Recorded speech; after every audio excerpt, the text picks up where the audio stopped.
안녕하십니까. 세상을 읽어주는 남자 이상훈입니다. 오늘은 미국 규제의 역설이란 주제로 한 말씀 드리겠습니다. 최근 미국 IT 전문 매체를 중심으로 눈에 띄는 소식이 있었습니다.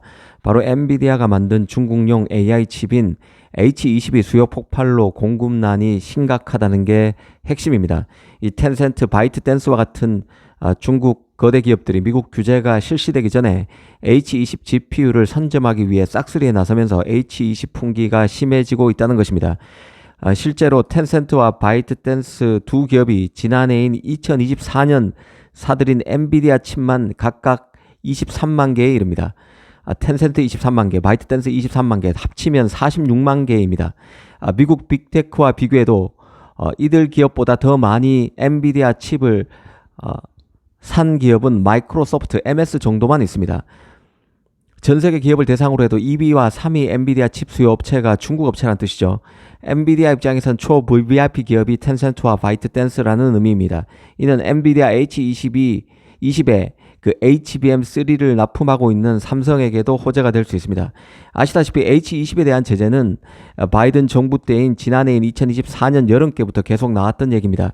다만 대중 강경 노선을 표방하는 트럼프 정권 2기가 올 1월에 출범했고, 또 중국의 스타트업 딥시크가 저렴하고 효율적인 추론형 AI 모델인 R1을 내놓은 상황입니다. 이 때문에 미국 정부의 규제가 이번에는 구두선에 그치지 않고 실제 단행될 가능성이 더 높아졌다고 봤던 게 사실입니다.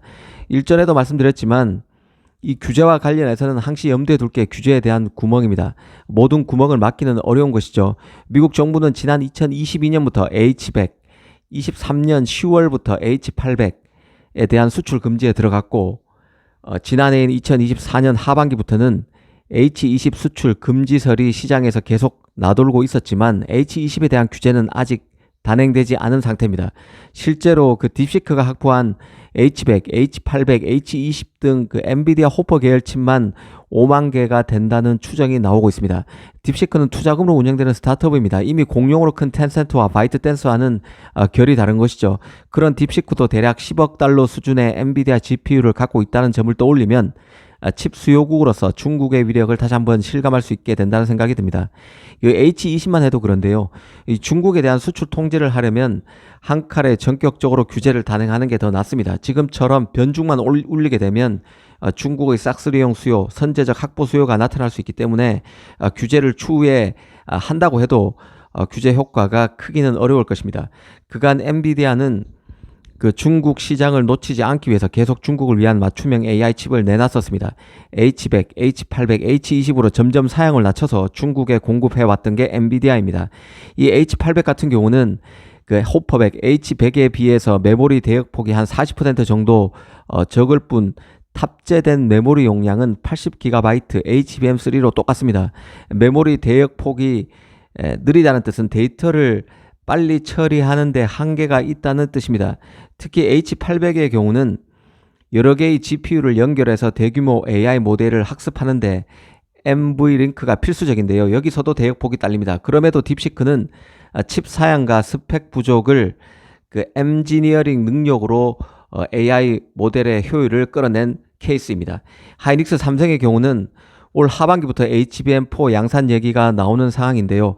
호퍼100은 HBM 4세대 제품인 HBM3가 들어가고 호퍼 200부터 HBM3 8단이 들어갑니다. 블랙엘 초기 제품인 블랙엘 100, 200 그리고 그레이스 블랙엘 200 등에도 모두 HBM3 8단 제품이 들어갑니다. 사실 그 H800 2048개를 활용해 만들었다는 딥시크의 R1 모델도 따지고 보면 그렇게 스펙이 처지는 제품이 아닙니다. 대역폭 등에서 뒤진다고는 하지만 탑재된 메모리 수준은 HBM3로 나쁘지 않습니다. H800의 경우는 이 초기 제품에서는 탑재 메모리가 HBM2E였지만 HBM3가 현재 탑재되는 상황입니다. 딥시크를 비롯해 하웨이, 바이두, 알리바바, 텐센트 등도 바로 H800을 기반으로 서버를 구축했다고 이해하시면 될 것입니다. 이번에 얘기가 나온 H20의 경우는 호퍼 100보다 성능이 30%가량 낮은 호퍼 아키텍처로 제작된 GPU 가운데 엔트리 레벨로 보면 될 것입니다. 하지만 그 탑재된 메모리 용량과 대역폭은 H800에 못지 않은 스펙인데요. 실제 H20의 메모리 용량은 96GB HBM3고 대역폭은 H800보다도 더 큽니다.